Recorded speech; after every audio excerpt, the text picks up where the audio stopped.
अस्सलामुअलैकुम, मैं हूं Nasir Khan. Welcome to CSS my vision. इस वक्त सब्जेक्ट है हमारे पास जनरल साइंस एंड एबिलिटी, और हम बात करने वाले हैं ओरिजिन ऑफ द यूनिवर्स, कायनात के आगाज के बारे में कि कायनात का आगाज कैसे हुआ। बहुत सारे साइंटिस्ट ने बहुत सारी थ्योरीज पेश की हैं, लेकिन इस वक्त जो सबसे ज्यादा वाइडली एक्सेप्टेड थ्योरी है वो है बिग बैंग थ्योरी। जिस थ्योरी को सबसे ज्यादा एक्सेप्ट किया जाता है वो है बिग बैंग थ्योरी, और बिग बैंग थ्योरी के बारे में भी आज बात करेंगे। उससे पहले थोड़ा सा इस क्वेश्चन की तरफ गौर करते हैं कि ओरिजिन ऑफ द यूनिवर्स, कायनात का आगाज कैसे हुआ। इस वक्त अगर आप सोचें कि कायनात कैसे शुरू हुई, तो आप इस सवाल का जवाब ढूंढते ढूंढते, तलाश करते करते पागल हो जाएंगे। आधे नहीं, मुकम्मल पागल हो जाएंगे। क्यों? क्योंकि आपको इस सवाल का जवाब मिलेगा नहीं, और आप अगर इस वक्त बहुत सारे सवालों को अपने जहन में दोहराएं तो आप सर पकड़ लेंगे। कैसे? फॉर एग्जाम्पल, अभी सोचें क्या कायनात कैसे शुरू हुई। जब शुरू हुई तो उससे पहले क्या था, उससे पहले जो था उससे पहले क्या था, और उसके बाद इस वक्त जो कायनात मौजूद है ये कहां पे खत्म होती है, जहां पे खत्म होती है उससे आगे क्या है, उससे आगे जो है उससे आगे क्या है। बहुत सारे सवालात हैं जिनका जवाब मिलना बहुत ही महाल है, लेकिन being a Muslim, as a मुस्लिम, हमें सवाल का जवाब मिल जाता है कुन कुन के लफ्ज से, कि इस कायनात को तख्लीक करने वाले, इस कायनात के खालिक, इस कायनात के मालिक अल्लाह ताला हैं। वो हस्ती जिसने इस कायनात को बनाया है, वो हस्ती जिसने सिर्फ कुन का लफ्ज कह के पूरी कायनात को जो है वो तख्लीक कर दिया। तो ये बिग बैंग थ्योरी भी इसी चीज को, इसी जो हमारा ईमान है, हमारा जो एक क्या कहते हैं अकीदा है, इसी को मजबूत करती है, इसका एविडेंस देती है बिग बैंग थ्योरी। तो बिग बैंग थ्योरी के मुताबिक भी कुछ यूं ही उन्होंने, साइंटिस्ट ने कहा है। एक स्टीफन हॉकिंग साइंटिस्ट है, वो कायनात के आगाज के बारे में कुछ स्टेटमेंट देता है। कहते हैं, the problem of the origin of the universe is a bit like the old question, which came first, the chicken और द एग। कहते हैं कायनात के आगाज का जो सवाल है वो एक पुराने सवाल जैसा है, जैसे कि सवाल किया जाता है कौन पहले आया, अंडा या मुर्गी, कौन पहले आया, मुर्गी या अंडा। इस सवाल का अगर जवाब ढूंढें तो फॉर एग्जांपल हम कहते हैं मुर्गी पहले आ गई। तो मुर्गी तो वो होती है ना जो चूजा होता है और फिर बड़ी होकर मुर्गी या मुर्गा बन जाता है, और चूजा कहां से निकलता है? अंडे से। तो अगर अंडा नहीं था तो मुर्गी पहले कैसे आ गई? उसके बाद अगर हम इसका उलट कहें, हम कहते हैं अंडा पहले आ गया, तो अंडा कहां से निकलता है? मुर्गी से निकलता है ना। तो अगर अंडा मुर्गी से निकलता है, मुर्गी नहीं थी तो अंडा पहले कैसे आ गया? अब इस सवाल का जवाब ढूंढना मुश्किल है, लेकिन अल्लाह ताला ने किसी को तो पहले बनाया होगा ना। तो अल्लाह ताला के लिए किसी भी ऐसी चीज की जरूरत नहीं है कि अंडा ना हो तो मुर्गी नहीं आएगी, मुर्गी ना हो तो अंडा नहीं आएगी। अल्लाह ताला किसी को भी पहले बना सकते हैं। उसके बाद वो कहता है, इन अदर वर्ड्स, दूसरे अल्फाज में, what agency created the universe, कि किसने इस कायनात को बनाया, and what created that agency, और फिर उसको किसने बनाया, और परहैप्स द यूनिवर्स और the agency that created it existed for ever. कहते हैं और ये भी कि क्या ये कायनात और इस कायनात को जिसने बनाया ये हमेशा रहेंगे, and did not need to be created, क्या इनको बनाने की कोई जरूरत भी नहीं है। तो इसने बहुत सारे सवाल किए हैं। इस सवालों का जवाब सूरह इखलास में हम देते हैं। अल्लाह ताला फरमाते हैं सूरह इखलास में, अल्लाह ताला ने इस सवाल का जवाब खुद दे दिया कि लम यलिद वलम यूलद, कि ना तो उसने किसी को जना है ना तो उसको किसी ने जना है। बेशक अल्लाह ताला ने सबको बनाया है, तख्लीक की है, लेकिन उसने किसी को जना नहीं है और उसको किसी ने नहीं जना। यहां पे वो सवाल ये कर रहा है, कहता है कि इस कायनात को किसने बनाया और बनाने वाले को किसने, बनाने वाले को किसी ने नहीं बनाया। हां, कायनात को उसने बनाया है, कायनात को जना नहीं, कायनात को उसने बनाया है, सिर्फ कुन का लफ्ज कह के। और उसको किसने बनाया? उसको किसी ने नहीं बनाया। फिर वो ये सवाल करता है, क्या आया ये हमेशा रहेंगे? बेशक अल्लाह ताला हमेशा रहेंगे, हमेशा से थे, हमेशा हैं और हमेशा रहेंगे। और कायनात, कायनात के बारे में हमारे पास आखिरत का एक जवाब मौजूद है कि जैसे ये कायनात वजूद में आई थी, वैसे ये कायनात एक दिन तबाह होगी और फना होगी, क्योंकि दुनिया फानी है, और फिर आखिरत का मैदान लगेगा। ठीक है, तो फेट ऑफ द यूनिवर्स एक अलग टॉपिक है, वो हम इसके बाद पढ़ेंगे। अगले लेक्चर में हम एविडेंस पढ़ेंगे, और उससे अगले लेक्चर में फेट ऑफ द यूनिवर्स पढ़ेंगे कि कायनात के जो तबाह होने के लिए या कायनात के ख़त्म होने के लिए जो जवाब आते हैं, साइंटिस्ट ने उसके क्या दिए हैं। बीइंग ए मुस्लिम हमारे पास तो ये जवाब है ना, कि हम कहते हैं कि दुनिया को बनाने वाले अल्लाह ताला है, और उसने कुन के लफ्ज से कह के इतनी बड़ी दुनिया बना दी। तो साइंटिस्ट ने इसका क्या एविडेंस निकाला है? अब साइंटिस्ट ने इसका एविडेंस निकाला है बिग बैंग थ्योरी। ठीक है, अब उससे पहले मैं ये बता दूं, साइंटिस्ट ये भी कहते हैं कि कायनात एक सिंगुलैरिटी से वजूद में आई है। वो सिंगुलैरिटी एक ऐसी सिंगुलैरिटी है, एक ऐसा छोटा सा पॉइंट है, जैसे मैं एक पेन की निब है, इससे एक पॉइंट लगाता हूं। अब पेन की निब या फिर जो पिन होती है, जो सुई होती है, उसकी नोक से भी हजारों गुना छोटा एक पॉइंट था। एक गुना नहीं, दो गुना नहीं, हजारों गुना उस निब से, इस पॉइंट से छोटा एक पॉइंट था।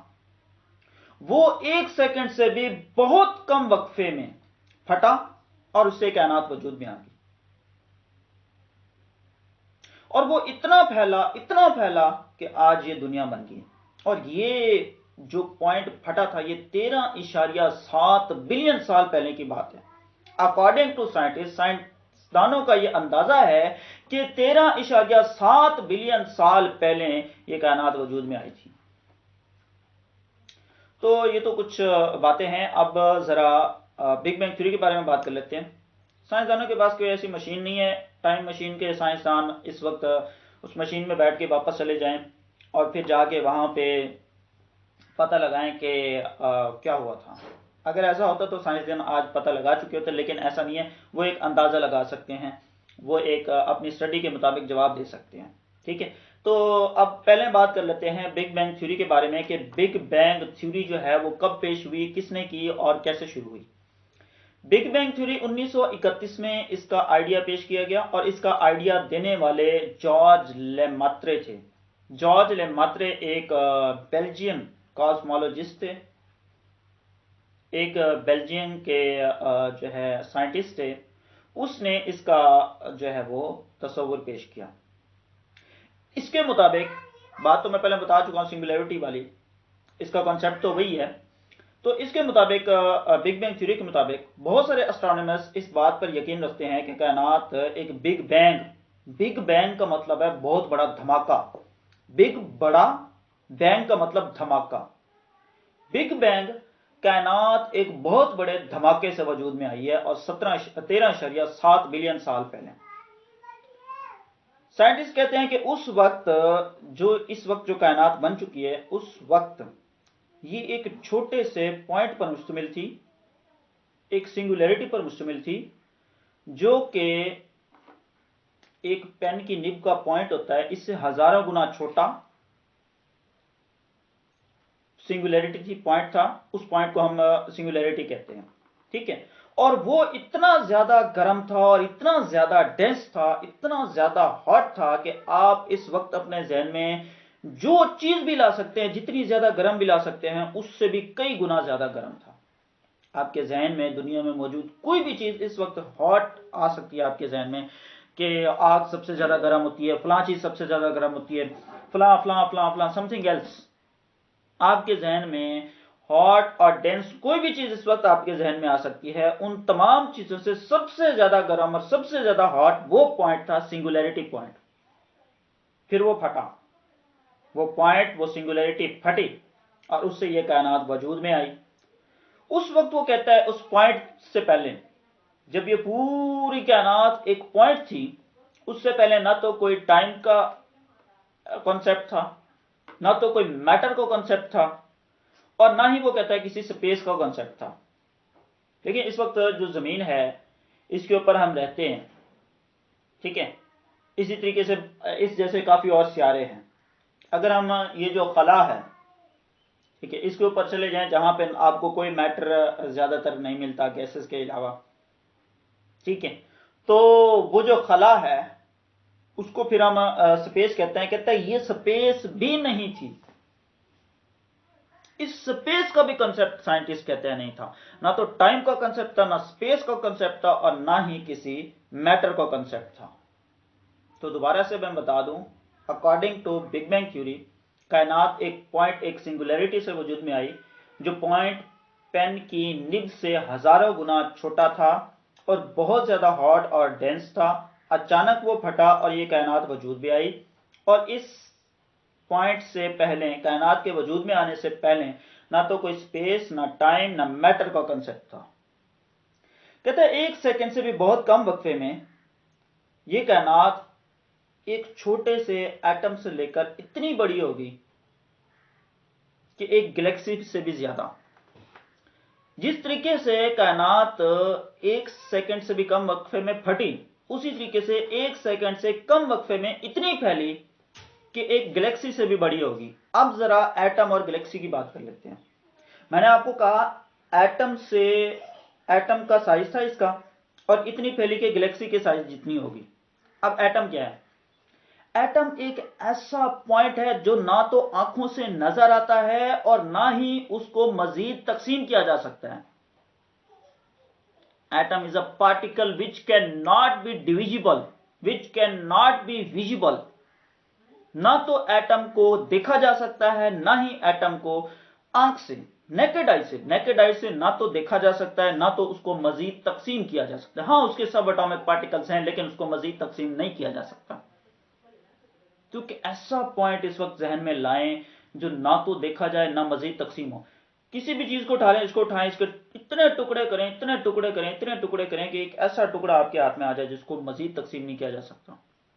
उसको लाइक एटम कह सकते हैं, और फिर वो आंख से नजर भी ना आए, ठीक है। उस पॉइंट जितना इसका साइज था, फिर वो इतनी फैली कि एक गैलेक्सी के साइज जितनी होगी। अब गैलेक्सी को जहन में जरा लेके आए। हमने पिछले लेक्चर्स में गैलेक्सी के बारे में पढ़ा, लेकिन मिल्की वे गैलेक्सी को जरा एज एग्जांपल यूज कर लेते हैं। मिल्की वे गैलेक्सी के बारे में मैंने आपको बताया था, जिसके अंदर हमारा सोलर सिस्टम पाया जाता है। मिल्की वे गैलेक्सी का जो डायमीटर है वो है 1,00,000 लाइट ईयर्स। 1,00,000 लाइट ईयर्स में जो एक लाइट ईयर है, 1 लाइट ईयर जो है, ये बराबर होता है 9.46053 मल्टीप्लाई 10⁻12 किलोमीटर। अगर हम इसे मिलियन में देखें तो ये मिलियन में नहीं, बिलियन में, बल्कि ट्रिलियंस में है। तो एक लाइट ईयर 9,460,530,000,000 के बराबर है। 9,460,530,000,000 के बराबर एक लाइट ईयर है। और मिल्की वे का जो डायमीटर है वो है 1,00,000 लाइट ईयर। देखिए कितनी बड़ी गैलेक्सी होगी जिसका डायमीटर 1,00,000 लाइट ईयर है। जिसका एक लाइट ईयर ट्रिलियंस के बराबर है, तो 1,00,000 लाइट ईयर्स कितने होंगे? लाइट ईयर क्या है, ये बात हमारा जो जनरल साइंस एंड एबिलिटी का चैप्टर हमने स्टार्ट किया था पहला, एस्ट्रोनॉमी का, उस वक्त का जो पहला मेरा एक क्या कहते हैं लेक्चर था, उस लेक्चर में मैंने आपको बताया था कि लाइट ईयर क्या होता है। एस्ट्रोनॉमिकल सिस्टम ऑफ यूनिट्स में हमने पढ़ा था। तो लाइट ईयर आप पहले लेक्चर में देख सकते हैं। 1,00,000 लाइट ईयर इसका डायमीटर है मिल्की वे गैलेक्सी का, और इससे भी बड़ी बड़ी गैलेक्सीज पाई जाती हैं। अब यहां पे पॉइंट जो मैं क्लियर करना चाहता हूं वो ये है कि वो कहता है कि 1 सेकंड से भी कम वक्फे में कायनात एक एटम से साइज से लेकर इतनी ज्यादा फैली कि एक गैलेक्सी से बड़ी हो गई, ठीक है। उसके बाद वो कहता है, उसके बाद ये मजीद फैलती रही, फैलती गई फैंटेस्टिक, बहुत ज्यादा तेज रेट पर, और इस वक्त आज भी ये फैल रही है। It is expanding today. उसके बाद वो कहता है जैसा कि दुनिया फैल रही है, जैसे कि कायनात फैल रही है, उसी तरीके से कायनात कूल भी होती गई, कायनात ठंडी भी होती गई। जिस तरीके से ये बहुत ज्यादा छोटी थी और फैल रही थी, इसी तरीके से इसका टेम्परेचर भी बहुत ज्यादा था, 10 रेज़्ड पर समथिंग एल्स था, 34 30 समथिंग था। इसका टेम्परेचर बहुत ज्यादा था और वो टेम्परेचर कम होता होता होता होता होता होता बहुत कम हो गया,